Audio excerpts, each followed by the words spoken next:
सदा खुश रहो मुस्कुराते रहो, सदा खुश रहो मुस्कुराते रहो, खजाना खुशी का लुटाते रहो, खजाना।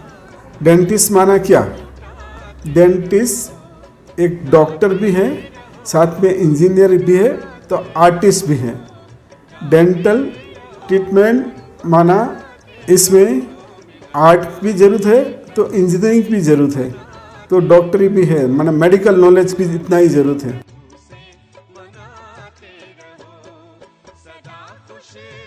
अब आप सोचिए कि दांत आपके बहुत सुंदर हों, लेकिन अगर आपको मुस्कुराने की कला नहीं आती हो तो वो सुंदर दांत भी उतने शोभा नहीं देंगे। और अगर आप मुस्कुराने की कला जानते हैं, हर परिस्थिति में मुस्कुराने की कला, अच्छी परिस्थितियों में तो हर एक कोई मुस्कुरा सकता है, लेकिन विपरीत परिस्थितियों में भी मुस्कुरा कर जीवन जीने की कला स्वयं पिता परमात्मा इस समय धरा पर अवतरित होकर हमें सिखा रहे हैं।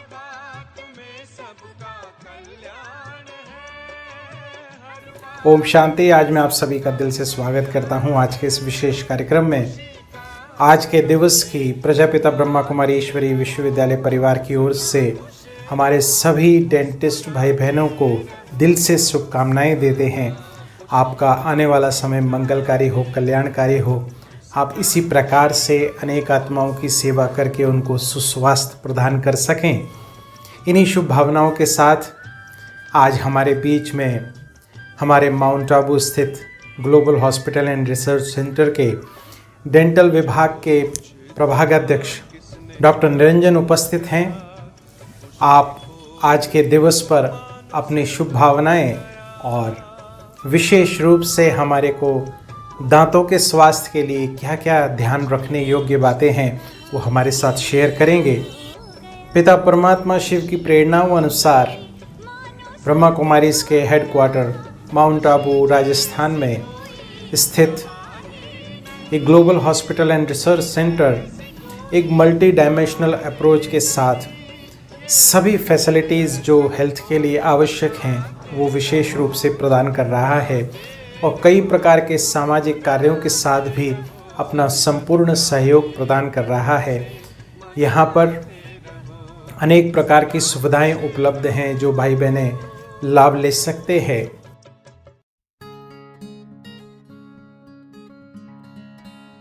ओम शांति। डेंटिस्ट डे की सबको बधाई हो। डेंटिस्ट माना क्या? डेंटिस्ट एक डॉक्टर भी है, साथ में इंजीनियर भी है, तो आर्टिस्ट भी है। डेंटल ट्रीटमेंट माना इसमें आर्ट भी ज़रूरत है, तो इंजीनियरिंग भी ज़रूरत है, तो डॉक्टरी भी है, माना मेडिकल नॉलेज भी इतना ही ज़रूरत है। तो डेंटल ट्रीटमेंट और डेंटिस्ट क्या है? डेंटल बचपन से ही शुरू हो जाता है। ऐसा नहीं कि डेंटिस्ट कोई बूढ़े लोगों का प्रोफेशनल है, बूढ़े लोगों के लिए। आजकल जब बच्चे के दांत निकलने शुरू होने से पहले ही डेंटिस्ट की शुरुआत बचपन से ही हो जाती है। माना डेंटिस्ट की ज़रूरत और डेंटिस्ट को दिखाने का आपको डेंटिस्ट के पास बचपन से ही शुरू करना। बच्चे के दांत निकलने से पहले ही आपको सावधानी रखनी चाहिए। और इससे इतना इम्पोर्टेंट बच्चों के दूध के दांत का भी रहता है। ऐसा नहीं समझना कि बच्चों के दूध के दांत तो गिर जाने वाले होते, तो इसके लिए कोई ध्यान नहीं देवे तो चलेगा, नहीं आए पर नहीं। तो दांत बच्चों के जो ख़राब हो जाते हैं तो इसकी ग्रोथ के पर भी इफेक्ट करता है। इसको सड़े हुए दांत से बच्चा ठीक तरह से खा भी नहीं सकता, चबा नहीं सकता, तो इसके न्यूट्रिशन में प्रॉब्लम होता है और इसकी ग्रोथ रुक सकती है या ठीक नहीं हो सकती। इसलिए बचपन से ही बच्चों को जब दांत निकलते हैं तब भी लोग कहते हैं कि इसको पीड़ा देते हैं, तो इसमें नहीं पीड़ा होवे इसके लिए भी तो डेंटिस्ट को मिलना चाहिए कि दांत इसको इजीली कैसे निकले और इससे कारण इसके तकलीफ भी बच्चों को नहीं हो। दूसरा, जो दूध के दांत गिरने शुरू होते हैं इसके पहले भी डेंटिस्ट को दिखा के बताना चाहिए, जिस कारण परमानेंट दांत जो पक्के दांत आते हैं बच्चों को, फिर इसके लिए प्रॉपर इसकी स्पेस मेंटेन जगह बनी रहे। नहीं तो क्या इसको जगह नहीं मिलती है तो दांत टेढ़े मेढ़े आने के चांसेस रहते हैं। इसलिए डेंटिस्ट की विज़िट तो हर 6 माह रखनी चाहिए। और बाद में भी जब पक्के दांत आ जाते हैं फिर भी हमें इसकी अच्छी तरह से मेंटेन करने के लिए भी उसको डेंटिस्ट हर 6 माह डेंटिस्ट के पास जाना चाहिए, जिसके कारण वो दांत खराब नहीं होवे, सड़न नहीं लगे। लोग जब दर्द होता है तभी डेंटिस्ट के पास जाते हैं, तब तक उसको निगलेक्ट करते रहते हैं तो ये फिर लंबा हो जाता है और इसकी ट्रीटमेंट फिर लंबी हो जाती है। या तो मुंह में आपको लगे कि दांत मुंह में ठंडा गर्म लगता है, थोड़ा सा अभी सेंसेशन फील होता है तो तुरंत डेंटिस्ट के पास जाके दिखाना चाहिए। तो दांत में जो सड़न शुरू होती है वो इसके पहले ही पता चल जाता है, सड़न की बढ़े इसके पहले, तो इसको ठीक करके दांत को बचाया जा सकता है। नहीं तो सड़न बढ़ जाती है तो फिर रूट कैनाल करके बचाना पड़ता है, इसलिए पहले से ही इसको ट्रीटमेंट करनी चाहिए। दांत तो मुंह का प्रवेश द्वार है, शरीर बॉडी का मुख्य अंग गिना जाएगा। जो दांत साबुत नहीं होते हैं आप अच्छी तरह से चबा के खा नहीं सकेंगे, और चबाएंगे नहीं खाओगे तो इसका हजमा भी ठीक नहीं होगा। वो हजमा ठीक नहीं होगा तो आपका जो शरीर में जो पौष्टिक तत्व मिलने चाहिए वो पूरी अच्छी तरह से पौष्टिक तत्व नहीं मिलेंगे, तो आपकी हेल्थ को भी नुकसान करेगा। इसलिए दांत की हेल्थ माना शरीर की हेल्थ, दांत की हेल्थ से शरीर की हेल्थ भी अच्छी मेंटेन रहती है। इसलिए दांत की हेल्थ की भी इतनी इम्पोर्टेंट है शरीर के दूसरे अंगों जितनी ही। दांत की हेल्थ मेंटेन करने के लिए 5 सोनेरी सूत्र है हमारे, golden rules for the dental health. तो वो 5 सूत्र है कि पहले तो एक कि क्या खाना चाहिए।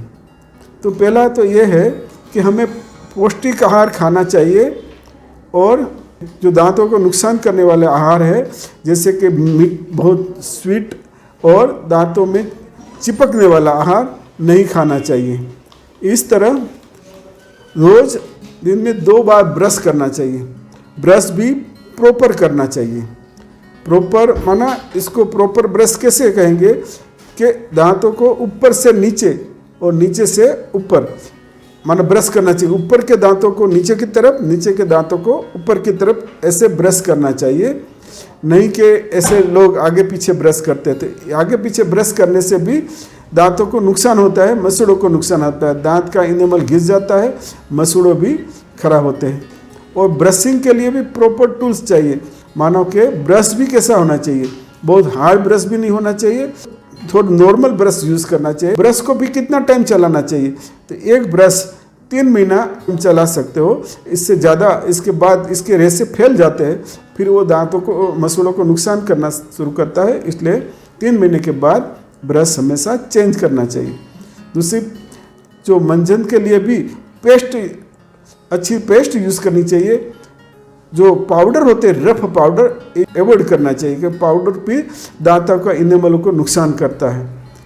फिर तीसरी बात मैं बताऊंगा कि जो पान, तंबाकू, गुटखा ये दांतों को हेल्थ को नुकसान करते हैं, तो ये भी अवॉइड करना चाहिए, ये नहीं लेना चाहिए, चबाते नहीं रहना चाहिए। बाहर सारा दिन लोग पान, गुटखा और सुपारी चबाते रहते हैं, तो सुपारी से एक तो दांत घिस जाते हैं, दांतों में इनेमल को ख़राब करते हैं, और दूसरा मुंह खुलना भी धीरे धीरे बंद हो जाता है, और वो बीमारी से फिर इसको कैंसर भी हो सकता है। इसलिए ये व्यसनों का दांतों की हेल्थ के लिए, अपनी लंबी आयु के लिए भी अवॉइड करना चाहिए। और आखिरी कि हर 6 महीने में डेंटिस्ट के पास आपको जाके अपनी दांतों की चेकिंग करवानी चाहिए। दांतों में कोई भी बीमारी फैलती हो तो पहले से ही इसको डेंटिस्ट आपको बता के आप इसको निवारण कर सकते हैं। बीमारी आगे बढ़ने से पहले ही रुक सकती है। तो इसमें खास तो ध्यान रखना चाहिए कि कब डेंटिस्ट के पास पहले अटेंशन भी देना चाहिए कि आपके मुंह में जब ब्रश करते समय खून आने लगे या मुंह से बदबू आने लगे तो भी तुरंत डेंटिस्ट के पास जाओ और दिखाओ। वह या तो दांत में खाने पीने से ठंडा गर्म लगने लगे, स्वीट खाने, तो भी आप डेंटिस्ट को दिखाओ और तुरंत इसका इलाज करवाओ, तो बीमारी आगे बढ़ने से रोक सकते हो। अच्छा, ओम शांति।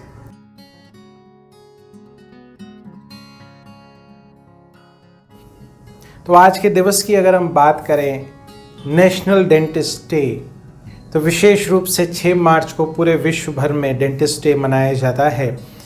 तो ये डेंटिस्ट के प्रति आभार व्यक्त करने के लिए जो वो हमें स्वास्थ्य प्रदान कर रहे हैं, उनको धन्यवाद देने के लिए ये विशेष रूप से दिन सेलिब्रेट किया जाता है। तो अगर हम दांतों की बात करें तो जहां इनका स्थूल रूप से स्वास्थ्य आवश्यक है, जिसकी जानकारी हमें अभी डॉक्टर साहब ने दी, तो अगर हम इसको गहराई से देखें तो स्थूल स्वास्थ्य के साथ साथ हमारी रूहानी मुस्कान भी बहुत आवश्यक है। तो स्थूल स्वास्थ्य तो डेंटिस्ट हमें प्रदान कर सकते हैं, लेकिन जो रूहानी मुस्कान है वो पिता परमात्मा हमें वर्तमान समय संगम युग पर इस धरा पर अवतरित होकर दे रहे हैं। अब आप सोचिए कि दांत आपके बहुत सुंदर हों, लेकिन अगर आपको मुस्कुराने की कला नहीं आती हो तो वो सुंदर दांत भी उतने शोभा नहीं देंगे। और अगर आप मुस्कुराने की कला जानते हैं, हर परिस्थिति में मुस्कुराने की कला, अच्छी परिस्थितियों में तो हर एक कोई मुस्कुरा सकता है, लेकिन विपरीत परिस्थितियों में भी मुस्कुरा कर जीवन जीने की कला स्वयं पिता परमात्मा इस समय धरा पर अवतरित होकर हमें सिखा रहे हैं। तो आवश्यक है इस कला को सीखकर स्थूल स्वास्थ्य के साथ साथ हम अपने रूहानी स्वास्थ्य की तरफ भी ध्यान देवें। तो जैसे पूरे शरीर में विभिन्न भागों का अपना अपना महत्वपूर्ण योगदान है, उसी प्रकार से हमारे आध्यात्मिक स्वास्थ्य में भी हमारे मन, बुद्धि, संस्कार, हमारी सोच, हमारी निर्णय शक्ति, संस्कारों का संपूर्ण रीति योगदान है। तो हर एक के इम्पोर्टेंस को जानकर उसको यथार्थ रूप में इस्तेमाल करना अपनी कार्यकुशलता, कार्यक्षमता बढ़ाने के लिए इसकी विशेष रूप से शिक्षाएं पिता परमात्मा दे रहे हैं। तो इसकी विस्तार पूर्वक जानकारी के लिए आप सभी को हार्दिक ईश्वरीय निमंत्रण है। आप किसी भी निकटतम प्रजापिता ब्रह्मा कुमारी ईश्वरीय विश्वविद्यालय सेवा केंद्र से संपर्क स्थापित करें और जाने समझें किस प्रकार से पिता परमात्मा हमारे संपूर्ण स्वास्थ्य को हमें प्रदान कर रहे हैं इस ईश्वरीय ज्ञान के आधार पर, जिस ज्ञान को जीवन में धारण करके अनेक भाई बहनें अपने जीवन को श्रेष्ठ और दिव्य बना रहे हैं। इन्हीं शुभ भावनाओं के साथ आपका आने वाला समय मंगलकारी हो, कल्याणकारी हो। आप अपने आत्मिक स्थिति, दृष्टि, वृत्ति के द्वारा स्वयं का और अनेक आत्माओं का कल्याण कर सकें और साथ साथ जिस्मानी डॉक्टर के साथ रूहानी डॉक्टर की भी सलाह मानकर अपने जीवन को दिव्य श्रेष्ठ बनाने का श्रेष्ठ लक्ष्य रख के अपने जीवन को श्रेष्ठ बनाएं। इस वर्ष ये विशेष लक्ष्य रख के हमें अपने कार्यों को करना है। तो बैठिए मस्तक सिंहासन पर, मैं आत्मा चमकता हुआ चैतन्य दिव्य सितारा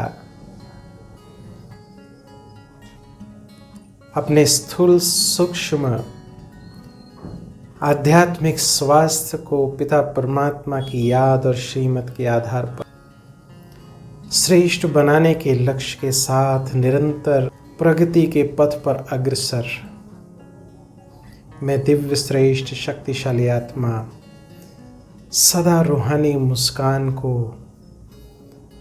अपने चेहरे पर धारण करके